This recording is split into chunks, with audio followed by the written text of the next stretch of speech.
बिस्मिल्लाहिर्रहमानिर्रहीम।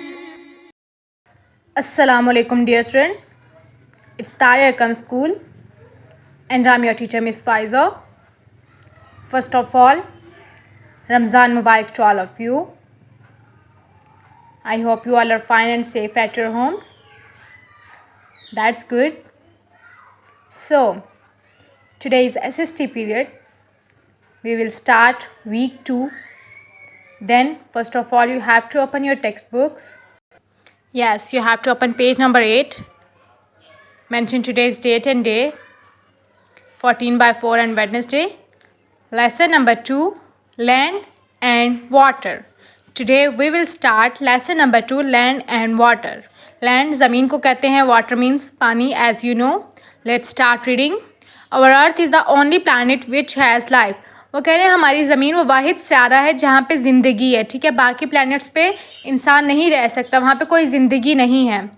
Looking at the globe, it can be seen that the surface of the earth is made up of land and water. वो कह रहे हैं अगर हम ग्लोब देखें जिस पे ज़मीन का नक्शा होता है तो हमें पता चलेगा कि जो ज़मीन की सतह है वो ज़मीन और पानी से ढकी हुई है, ठीक है. ज़मीन और पानी से बनी हुई है, ठीक है. पहले हम लैंड को डिस्कस करते हैं. A very big part of land is called continent. वो कह रहे हैं ज़मीन का एक बहुत बड़ा हिस्सा कॉन्टिनेंट कहलाता है, बर आज़म कहलाता है. There are 7 continents in the world. वो कह रहे हैं दुनिया में 7 कॉन्टिनेंट्स है, 7 बर आज़म हैं. They are Asia, Africa, Europe, North America, South America, Antarctica and Australia, ठीक है. ये 7 कॉन्टिनेंट्स हैं दुनिया में. All of the 7 continents are surrounded by water. ये सारे जो कॉन्टिनेंट्स हैं बर आज़म है, पानी से घिरे हुए हैं. Asia is the largest and Australia is the smallest continent on the earth. इनमें एशिया सबसे बड़ा और ऑस्ट्रेलिया सबसे छोटा बर आज़म है. Pakistan is located in Asia. Pakistan Asia, बर आज़म एशिया में वाक़या है. Water is very important for all living things on the surface of the अर्थ, ठीक है. वो कह रहे हैं जो पानी है वो तमाम जानदारों के लिए बहुत ज़रूरी है.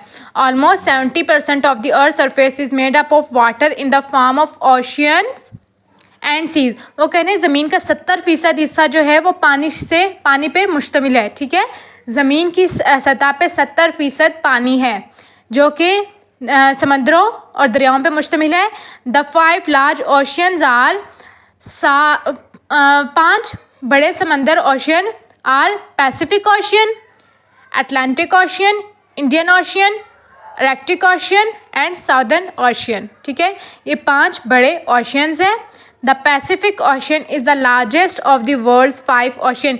इसमें जो पैसिफिक ओशियन है वह दुनिया का सबसे बड़ा ओशियन है, समंदर है. 4 main oceans. Pacific ocean the largest and the deepest. Pacific ocean सबसे बड़ा और गहरा है. Atlantic ocean about half of the size of the Pacific Ocean. Atlantic जो ओशियन है वो पैसिफिक ओशियन का हाफ है, ठीक है.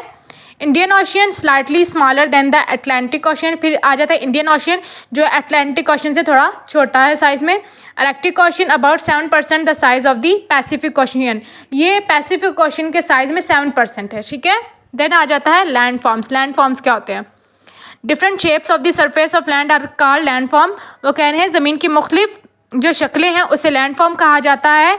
The land has plains, mountain, forest, valleys, rivers, deserts, islands, seas, oceans etcetera. वो कह रहे हैं ज़मीन जो है वो हमवार पहाड़ों, जंगलात, वादियों, दरियाओं, रेगिस्तानों, आइलैंड, ठीक है, जजीरों, सी, समंदर वगैरह पे मुश्तमिल है. लाइक यहाँ पे कुछ पिक्चर्स भी गिवन है, जैसा कि आप ये पिक्चर्स देख सकते हैं. फॉरेस्ट, वैली, डेजर्ट, आइलैंड्स, ठीक है. तो ये सारी वो चीज़ें. लार्ज एरिया ऑफ ट्रीज़ जो है वो फॉरेस्ट कहलाता है जहाँ पे बड़ी तादाद में दरख्त हों. वैली लो एरिया बिटवीन माउंटेन और हिल्स. पहाड़ों के दरमियान जो एक इलाका होता है वो वैली कहलाएगा. Desert hot, dry and sandy land, ठीक है. आप पिक से ही आपको अंदाज़ा हो गया डेजर्ट जो होता है वो गर्म, खुश्क और रेत वाला इलाका होगा, and land surrounded by water, और वो जगह जो जिसके चारों तरफ पानी होता है, ठीक है, वो आइलैंड कहलाता है, जजीरा कहलाता है। Plateau flat area higher than the land around it, ठीक है, वो एरिया जो आसपास के पहाड़ों की निस्बत वो फ्लैट हो, ठीक है, तो उसे हम प्लेटू कहेंगे। लाइक ये आप देखें, इस साइड पे भी माउंटेन है, इस साइड पे भी दरमियान में फ्लैट जो एरिया है प्लेटू कहलाता है। After that if you turn the next page, here is picture of streams, river, sea, ocean. अब हम देखते हैं स्ट्रीम्स किसे कहते हैं, रिवर किसे कहते हैं, सी किसे कहते हैं, और ओशन किसे कहते हैं। Thin narrow body of water, ठीक है, जो स्ट्रीम्स होती हैं वो थिन होती हैं और नैरो होती हैं, ठीक है।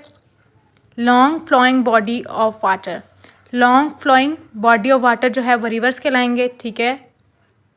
लार्ज बॉडी ऑफ वाटर, ठीक है, पानी का एक बड़ा हिस्सा वो सी कहलाएगा। The largest body of water, ज़मीन पानी का एक बहुत बड़ा हिस्सा, सी बड़ा हिस्सा, जबकि ओशन एक बहुत बड़ा हिस्सा जो है वो ओशन कहलाता है, पानी का एक बहुत बड़ा हिस्सा।